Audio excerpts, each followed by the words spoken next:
I have been gardening for 17 years, and in that time I have done a lot of seed shopping. And at this point, I feel like I've pretty much perfected the technique. So today I'm gonna share with you how I shop for seeds. Now listen, you guys know I very firmly believe there's no such thing as too many seeds, just not enough garden. But my seed obsession is very serious. I need all the help I can get to keep from being a crazy seed hoarder. So these are very, very strict rules. And it's very, very important for me personally. You have freedom to do what you need, that I follow these rules exactly and precisely. So this might seem a little extreme, but you guys know how much money I spend on seeds. I spend thousands of dollars on seeds every year, and the only way I can keep it to thousands and not tens of thousands is that I follow these 7 rules. Step 1 is I do a seed audit. And what that means is I look at all the seeds I have left over for the growing season, and I decide what I already have more than enough of for the coming up year, what I need to buy, what I don't need to have at all, seeds that I didn't grow this last growing season and don't have plans to grow in the future. I keep all my seeds organized by, families. So this bag of seed has all my kale options in it, and I will keep all of my empty seed packs together with the seeds that are still good, so that when I come and I do the seed audit, when I find an empty seed pack like this one, I know that it means I need to buy more of this. So this year I need to get more red boar kale. This packet is empty. But as I go through here, I have a big bag, this giant bag of winter red kale. So I know I don't need to buy that. And then I'll go through, and then there's some things like winter boar kale. This we grow a lot of. So I do have some seed in here, but I'm gonna have to take a closer look and decide if I have enough seed for the coming up season. I might need to get a little bit more. A seed audit is especially important for me because to save money on seeds, I often buy a larger size packet of seed that will have 2 years worth of seed. A perfect example here is this pile of Swiss chard seeds. These are a little bit bigger. I don't grow a ton of Swiss chard every year, but rather than buy the tiny size pack, which was only 1 year's worth of Swiss chard for me, I bought the next size up. It saves me money to buy those bulk packs. But now this year, I go through and I see, okay, Swiss chard, I bought this last year. I still have lots left in these packs. This year, I don't actually need to buy any Swiss chard at all. So I will go through all of my seeds. I'll pull out all the empty seed packs. I will reorganize my categories in anticipation for the coming year, and I will make either a mental list or a physical written down list of what I need to buy and what I already have, so that when I go to buy the seeds, I'm not double buying things that I don't actually need. Step 2 is to choose a seed company. To stay as focused as possible and to also save myself money on shipping, I try to buy from as few companies as possible. But I also have a large list of things that I want, so there's no one company that has everything. So I usually order from 3 to 4 different companies. When picking the company that I personally buy from, I have a very strict rule to make sure that I am getting the best possible price I can get on my seed. And the rule is very simple. It's if the company doesn't sell multiple size seed packs, I probably can find the seeds for a better price somewhere else. So what I mean by that is if all of their seed packs are just like one standard size, they don't have bulk sizes or offer farm size packages. Here, I need a prop for this. So for example, I have packages that have a pound of seed. This is a large farm amount of seed, which I need because we grow large farm amounts of food.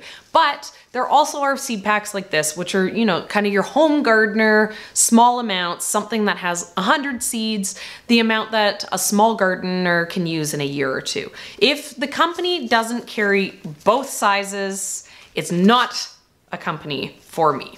My theory behind this is if they're only selling these small gardener retail size packs and not also catering to that more farmer customer, it means that the customers that they are selling to are less price sensitive, right? Like they can sell these, you know, home gardener packs, they can make them beautiful, you know, they can have other advantages that appeal to that customer that doesn't appeal to the farmer who's just looking for the best possible price. So I personally want the best possible price. So the place that the farmers buy from is the place I want to buy from. Step 3 is to start doing your seed shopping. So what you want to do is get your seed catalog and throw it in the garden. These catalogs cost a lot of money, but the seed companies still send them to you for no charge because these are the ultimate temptation devices. You sit there and you look at all the beautiful pictures and you want to buy everything and you end up overbuying. And that is why we can't use it. We need to stay as focused as possible. That's why we did this seed audit. That's why we have all these steps and we have all these rules. We gotta stay focused. So let's grab our computers. What you wanna do is you wanna do all of your seed shopping on the company's actual website. This is gonna give you absolutely every single one of the options that they provide. Sometimes there'll be seed options that aren't actually in their seed catalogs that they mail out. So the online is really the preferred spot to see everything. It also will have a lot more details than what they print up in the tiny blurbs in the catalog. So I highly recommend you check out what your seed company has to say. And if your seed company doesn't have really good info, I really like the info that they share on Johnny's seeds. Very detailed, very good information there. I take a day. I take a big chunk of time and I sit down and I go through absolutely everything on the company of choice site and I fill my cart. I get everything that I need. I don't buy any of those things that I already found out I don't need. I get them all into the cart. I get this really large order so that I'm totally ready to buy my seeds and get going for the season. But step 4 is an absolutely essential step. You must do this. After you have completely filled your cart, step 4 is walk away.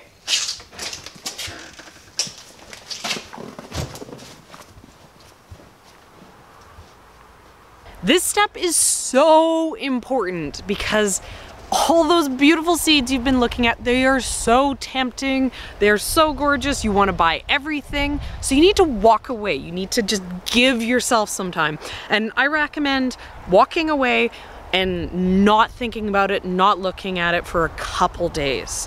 Give it some time. Step 5 is now that we've given it some time, we've stopped being overwhelmed by how beautiful everything is. We're gonna go back into our shopping cart and we are gonna delete all of those impulse buys that we made. We're gonna go through, we're gonna see the total price on the order and it's gonna make our heart stop a little bit because we're gonna be spending so much money because we're buying all of our seeds in as few places as possible. So that's gonna encourage us.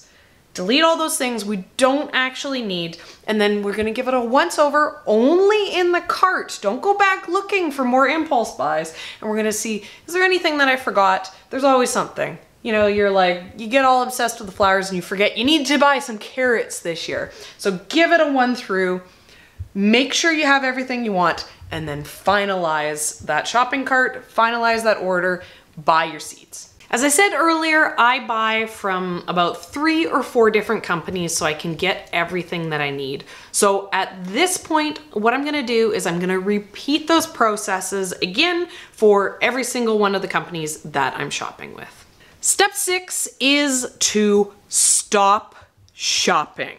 Now that you've bought from those companies, you do not do any more shopping. At this point, I usually realize there is something that I forgot, but I'm so strict about the audit, I'm so strict about double checking the cart that I know anything that at this point I feel I forgot, I don't actually need. If I actually needed it, I wouldn't have forgotten. So no, you're not allowed. Just stop. And listen, I know you're gonna see me get all my seeds, you're gonna see me talk about all these amazing things that I bought, and then you're gonna wanna buy them too. But don't do it. Don't do it. You already have all the seeds you need for the year. Things that I bought that you want, that's for next year. Step 7 is to wait patiently for your seeds. Is it there yet? Is it there yet?